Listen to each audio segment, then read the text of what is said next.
92.7 big FM पर आप सुन रहे हैं यादों का edit box with Nilesh Mishra season 3। दोस्तों, 2 साल के बड़े खूबसूरत रिश्ते के बाद हम इस रिश्ते को और आगे बढ़ा रहे हैं नए नए रंगों के साथ। जो कहानियां मैं सुनाता हूं वो लिखी होती हैं मेरी मंडली ने।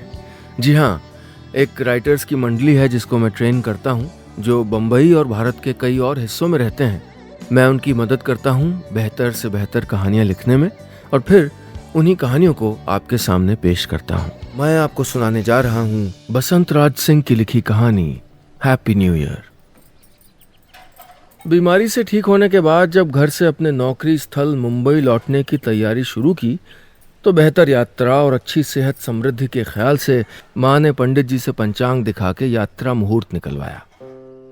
दरअसल 1 महीने पहले ही नवंबर में दिवाली के वक्त माँ पिताजी के पास घर आया था और फिर अभी दिसंबर में भी चेचक होने की वजह से बेहतर देखभाल के लिए आना पड़ा था, क्योंकि विकसित चिकित्सा विज्ञान के बावजूद चेचक का इलाज आज भी पारंपरिक घरेलू नुस्खे और परहेज पद्धति ही है। माँ का मानना था कि दिवाली के बाद लौटते वक्त शायद मैं सही मुहूर्त में वापस नहीं गया था, इसलिए 1 महीने के भीतर ही वापस लौटने की नौबत आन पड़ी थी, वो भी बीमार होके। सो इस बार वो इस तरह की कोई चूक नहीं करना चाहती थी। मुहूर्त 31 दिसंबर का निकला। मैंने कोशिश की माँ को समझाने की कि साल का आखिरी महीना है, मेरे पास ज्यादा छुट्टियां नहीं बची हैं, मुझे हर हाल में 28 दिसंबर तक ऑफिस रिज्यूम करना होगा, नहीं तो सैलरी तो कटेगी, ग्रेडिंग पे भी फर्क पड़ेगा।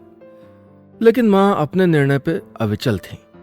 मेरी हालत टेबल पे पेपरवेट के नीचे दबे पेपर की तरह थी जो पंखे की हवा में लाख फड़फड़ाए लेकिन उड़ नहीं सकता। माँ की खुशी और उनकी मानसिक शांति के लिए फैसला मुहूर्त के दिन ही अर्थात 31 दिसंबर को जाने का हुआ। सो 27 दिसंबर का कंफर्म टिकट कैंसिल करा के 31 दिसंबर का टिकट ले लिया गया।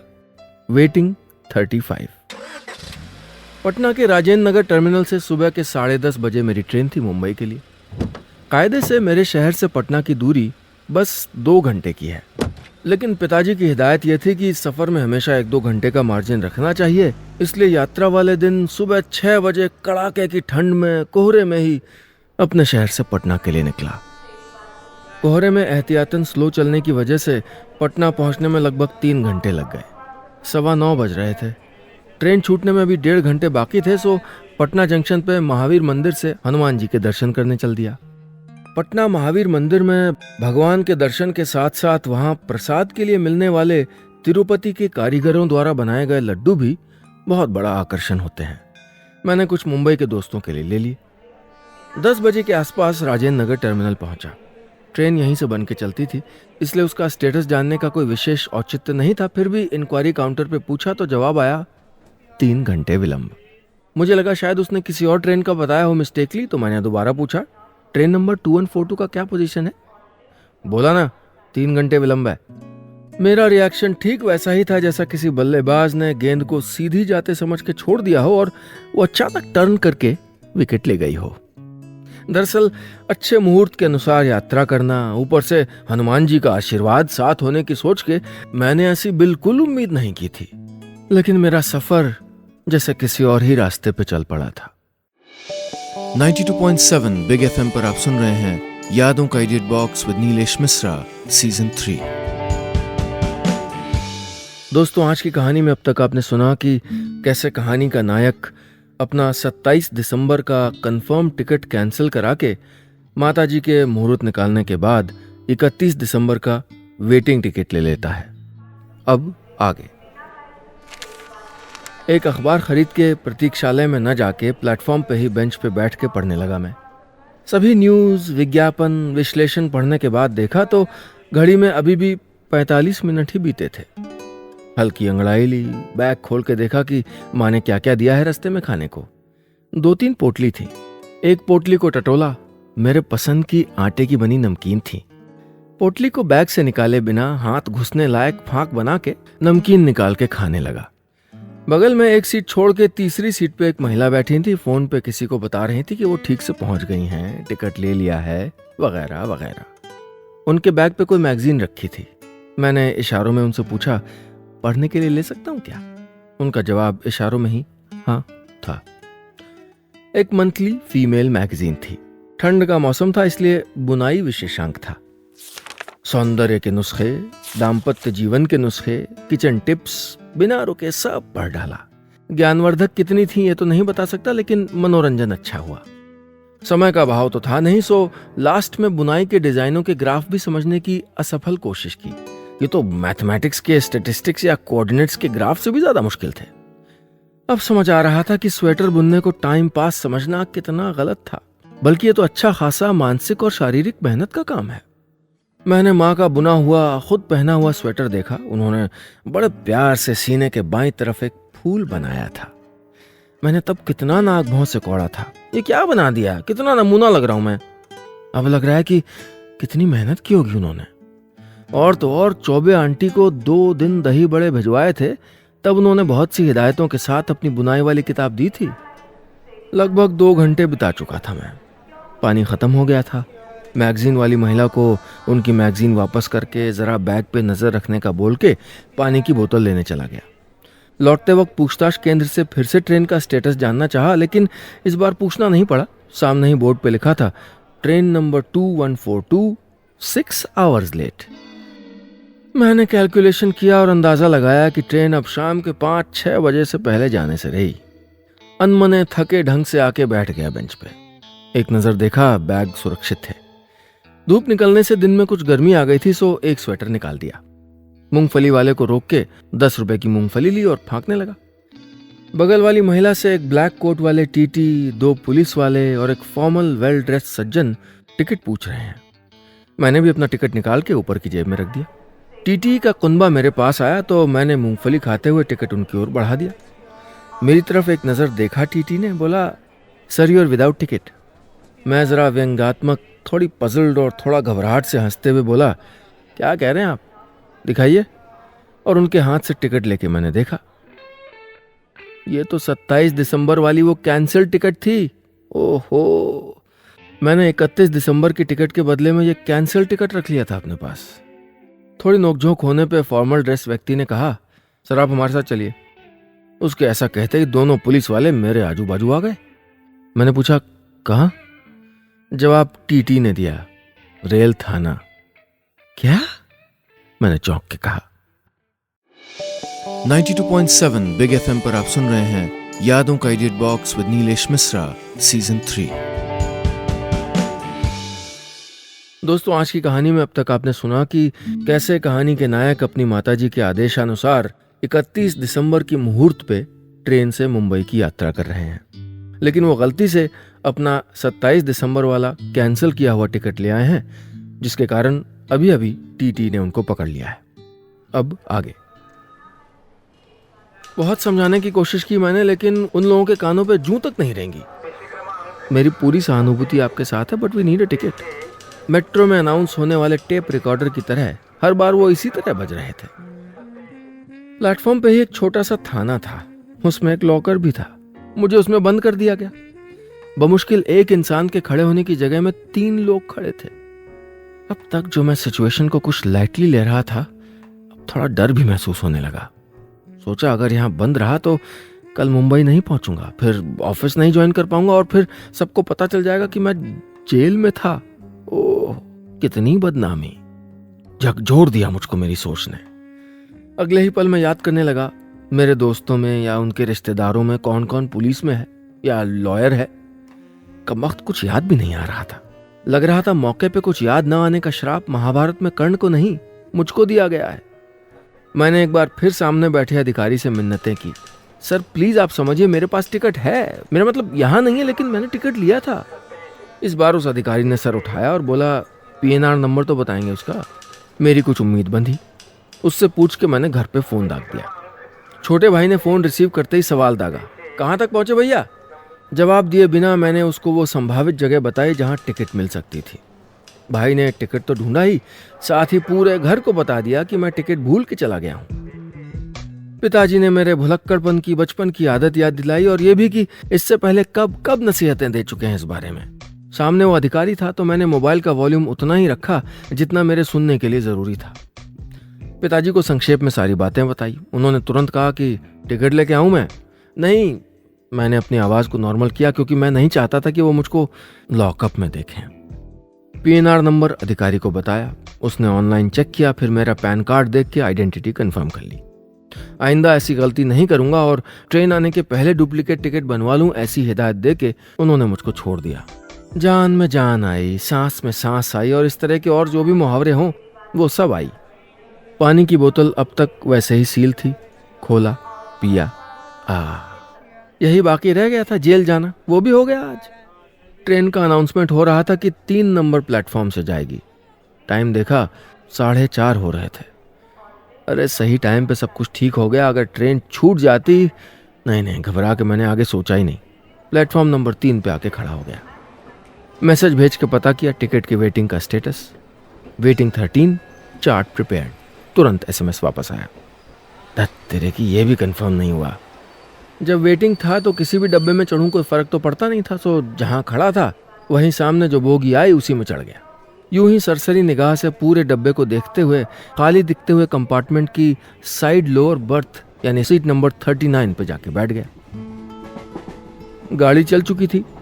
72 की कैपेसिटी वाली बोगी में बमुश्किल 30-35 लोग रहे होंगे। लगभग खाली थी गाड़ी, शायद इसलिए कि ये राजेंद्र नगर टर्मिनल से ही बनती थी। अभी 5 मिनट बाद पटना जंक्शन पे जब सभी रिजर्वेशन बर्थ वाले आ जाएंगे तो मैं किधर जाऊंगा।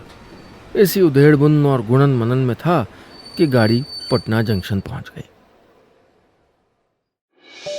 92.7 बिग एफएम पर आप सुन रहे हैं यादों का edit box with Nilesh Mishra, season 3। दोस्तों, आज की कहानी में अब तक आपने सुना कि हमारी कहानी के नायक का रिजर्वेशन कंफर्म नहीं हो पाया है और वो पटना से मुंबई जाने वाली ट्रेन में वेटिंग टिकट लेके चढ़ गया है। अब आगे। पटना जंक्शन पे गाड़ी के पहुंचते ही एक झटके में वीरान सी लग रही बोगी गुलजार हो गई। कंफर्म बर्थ वाले उन लोगों से हटने की रिक्वेस्ट कर रहे थे जो उनकी सीटों पे बैठे थे। एक्चुअली रिक्वेस्ट क्या कर रहे थे, हटा रहे थे। भाड़े में कोई फर्क नहीं होता, लेकिन कंफर्म या वेटिंग, बस इस स्टेटस के फर्क से या तो एटीट्यूड होता है या बेचारगी आ जाती है। वेटिंग वाले कितने निरीह, कितना सहमा हुआ महसूस करते हैं। कब कौन कंफर्म वाला आके हटा दे, उठा दे, कोई निश्चित नहीं। मैं भी इंतजार ही कर रहा था कि अब कोई आएगा और पूछेगा सीट नंबर 39 और फिर मुझको हटना होगा। एक छोड़ने आए परिचित या शायद रिश्तेदार रहे होंगे, अपने जाने वाले कुटुंबी से बोल रहे थे, एक दिन रुक जाते तो क्या हो जाता, कल नया साल है, बरसों बाद मौका मिला था, अरे साथ में सेलिब्रेट करते। खिड़की से सिर्फ उलाहना देने वाले वो सज्जन ही दिख रहे थे। ट्रेन पे चढ़ चुके उनके रिश्तेदार ने क्या जवाब दिया ये देखना नामुमकिन था। ट्रेन अब पटना जंक्शन से सरकने लगी थी। मेरी सीट पे अब तक कोई नहीं आया था अपना हक क्लेम करने। हालांकि मेरी सीट कहना गलत है, लेकिन जब तक उस पर बैठा हूं तब तक मेरी सही। बहुत भीड़ होने की वजह से दूसरे डब्बे में चढ़ गया होगा शायद। अक्सर ऐसा होता है ना, अभी अभी कोई आ जाएगा, ट्रॉली बैग को खिसकाते, थोड़ा बीवी पे झल्लाते, बच्चों को हिदायत देते। ट्रेन अपनी फुल स्पीड में दौड़े जा रही थी। अब शाम के 5:30 बज रहे थे। खिड़की से डूबता सूरज दिख रहा था। ऐसा लग रहा था मानो वो भी भाग रहा हो, जैसे उसको भी बेताबी हो नए साल में पहुंचने की। लोग अब तक अपने बैग वैग सेट कर चुके थे, कुछ खाना पीना भी शुरू कर चुके थे। लोगों का एक दूसरे को परेशानियों, अनुभवों को बांटने का सिलसिला भी शुरू हो गया था। गाड़ी दानापुर क्रॉस कर रही थी। अब तक कोई नहीं आया था सीट नंबर 39 पे। टीटी आ गए थे।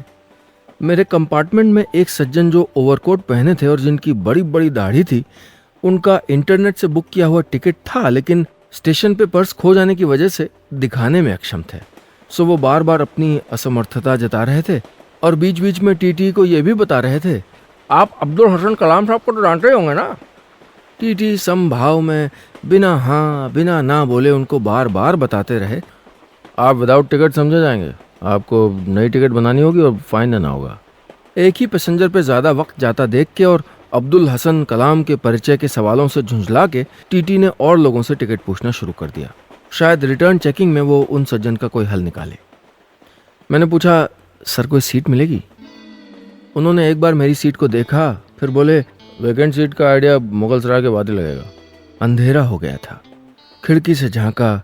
कड़ाके की ठंड के बावजूद लाइट्स और तेज बजते संगीत से पता चल रहा था कि न्यू ईयर आने वाला है। तभी जिस सज्जन का पर्स खो गया था और उनका आईडी और टिकट कुछ भी नहीं था, उनको कहते सुना कि और अब्दुल हसन कलाम साहब जिन्नातों में से हैं, उनको सब पता चल गया होगा, वो कुछ घंटों में मेरा पर्स किसी से अगले स्टेशन पर पहुंचवा देंगे। उन्होंने टीटी को वहीं से बैठे बैठे मेरा आईडी और टिकट दिखा दिया होगा, तभी तो वो चले गए यहाँ से। 92.7 बिग एफएम पर आप सुन रहे हैं यादों का edit box with Nilesh Mishra season 3। दोस्तों, आज की कहानी में अब तक आपने सुना कि कैसे वेटिंग टिकट पे यात्रा कर रहे कहानी के नायक घबरा के इंतजार कर रहे हैं उस इंसान का जो उनकी सीट नंबर 39 पे आएगा। अब आगे गाड़ी आरा से आगे बढ़ चुकी थी और यहां भी सीट नंबर 39 पे कोई नहीं आया था। अब मन ही मन में विश कर रहा था कि कोई आए ही ना इस सीट पे। यह संभव कैसे है इस पे मैं नहीं सोचना चाहता था, बस ये चाहता था कि काश ऐसा हो जाए कि वो जिन्नातों वाले अब्दुल हसन कलाम साहब को शायद मेरी प्रॉब्लम भी दिख गई हो। अरे सेम कंपार्टमेंट में ही तो हूं उन पर्स खो गए वाले भाई साहब के। अब तक सिकुड़े तरीके से बैठा मैं थोड़ा फैल गया था सीट पे। जरा इधर उधर की सीट पे भी झांका, कहीं कोई खूबसूरत कन्या दिख जाए, लेकिन दूर दूर तक बंजर हालात थे। कहीं दूसरे वेटिंग वाले यात्री बैठने की इजाजत मांगते तो उनको सहर्ष बैठा देता, दार्शनिक भाव से ये कहते हुए कि बैठिए ना, अरे कौन सा सीट लेके जाना है, जिंदगी में भी ये सब यहीं छूट जाना है। अगल बगल के यात्री बड़े प्रभावित हुए। एक बुजुर्ग ने कहा, बेटा इतनी यंग एज में कितनी परिपक्व सोच है तुम्हारी। पहली बार निस्वार्थ नेकी करके एक अजीब सी खुशी मिली। हालांकि अगर वाकई मेरी सीट होती तो मैं इतना उदार कभी ना होता। बक्सर में कुछ लोग चढ़े। उदारता की तारीफ से जितनी खुशी महसूस की थी सब गायब हो गई। लग रहा था कि अब आके कोई बोलेगा, जनाब उठिए ये मेरी सीट है। लेकिन जब वो मेरी सीट से गुजर गए तो मेरी खुशी दोबारा लौट आई। रात के 9 बज रहे थे। मुगल सराय आने वाला था। बस मुगल सराय निकल जाए, उसके बाद तो कोई आए भी तो नो टेंशन। एक्चुअली इसके बाद बड़ा स्टेशन जबलपुर था जो सुबह 4 बजे के आसपास आता था। हालांकि बीच में सतना में भी कोई आ सकता था, लेकिन मैं सिर्फ अच्छा और पॉजिटिव सोचना चाह रहा था, सो सतना को इग्नोर कर दिया। मुगल सराय में जितनी देर गाड़ी खड़ी रही, दिल की धड़कन बढ़ती रही। हर दरवाजे पे नजर थी बारी बारी। यही होता है, जितना मिलता है चाहत बढ़ती जाती है। अजीब ख्वाहिश की थी ना मैंने कि जिसकी सीट है वो ही ना आए। उत्सुकता से गेट पे जाके रिजर्वेशन चार्ट में नाम देखने की कोशिश की, इस उम्मीद में कि शायद कोई लड़की हो, लेकिन चार्ट नहीं, बस उसके अवशेष बचे थे।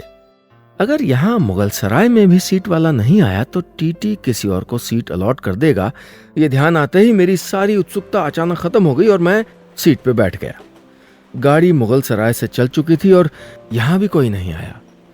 सोचा टीटी आता है तो उससे बोलूंगा कि इसी सीट को मुझे अलॉट कर दीजिए ना सर।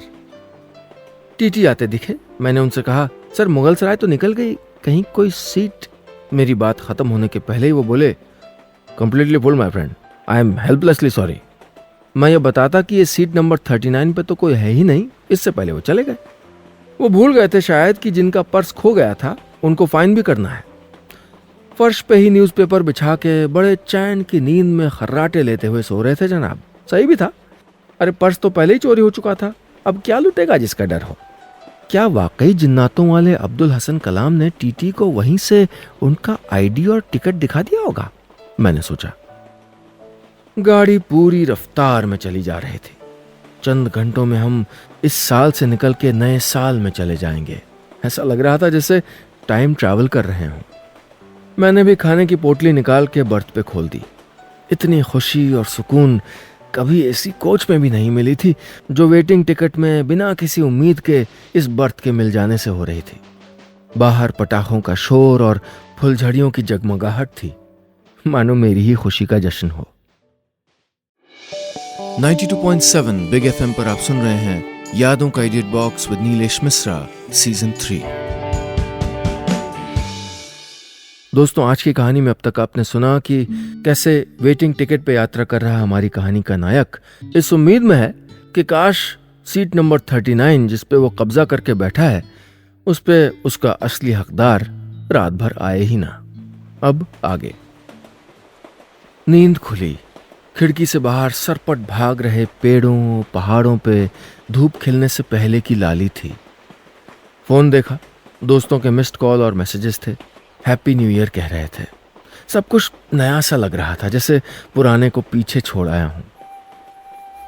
रिजर्वेशन की असल जरूरत रात के लिए होती है, और वो बिना उम्मीद के मिली हुई बर्थ पे तसल्ली से सोते हुए कैसे निकल गई कुछ पता ही नहीं चला था।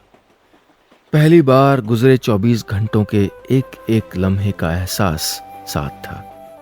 हनुमान जी को याद करके खुद को हैप्पी न्यू ईयर कहते हुए मैंने तिरुपति के कारीगरों के द्वारा बने एक लड्डू को निकाल के खा लिया। पता नहीं दोस्तों के लिए कितना पहुंच पाएगा, क्योंकि रास्ते भर में हनुमान जी को धन्यवाद देते हुए और हैप्पी न्यू ईयर कहते हुए अब तक 4-5 लड्डू खा चुका था मैं। इटारसी में नए साल का पहला खाना खाया, मध्य प्रदेश डेयरी की बनी लस्सी पी, एक मैगजीन खरीदी और बर्थ पे लेट के पढ़ने लगा। नींद पलकों पे दस्तक दे ही रही थी कि वो सज्जन जिनका पर्स और टिकट चोरी हो गया था, वो अचानक इटारसी में ही खाली हो चुकी अपर बर्थ पे नमाज खत्म करके अचानक चिल्लाए, अरे अब्दुल हसन कलाम साहब ने मेरा टिकट भेज दिया है, ये देखिए बैग में कोने में खिसक गया था, अभी मिला।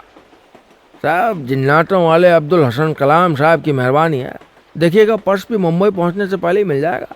चहकते हुए उन्होंने कहा, टिकट बैग में रख के भूल गए होंगे जनाब, या वाकई अब्दुल हसन कलाम साहब ने कृपा की होगी। मैं ये सोच ही रहा था कि वो जनाब अपर बर्थ से उतर के नीचे आ चुके थे। खुशी की अधिकता की वजह से अब तक उन्होंने टिकट खोल के कोच नंबर और बर्थ नंबर देखा तक नहीं था। अपनी उदारता का विस्तार करते हुए मैंने झट से उनके हाथ से टिकट लेके कहा, दिखाइए तो कौन सी बर्थ है आपकी। Seat number 39।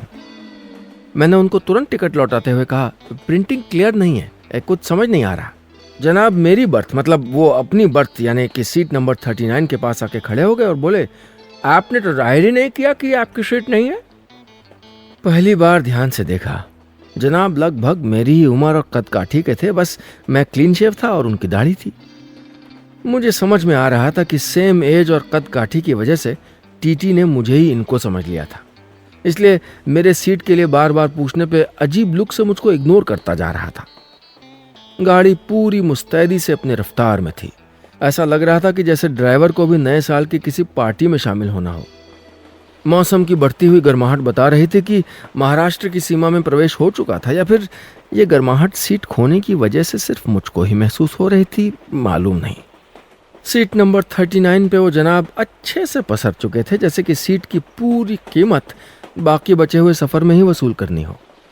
खोई हुई संपत्ति के मिलने की सी तसल्ली उनके सोए हुए चेहरे पे मुस्कान के रूप में फैल रही थी, और मैं थोड़ा सा चिढ़ा हुआ सामने वाली सीट पे किसी तरह एडजस्ट होकर बैठ गया था।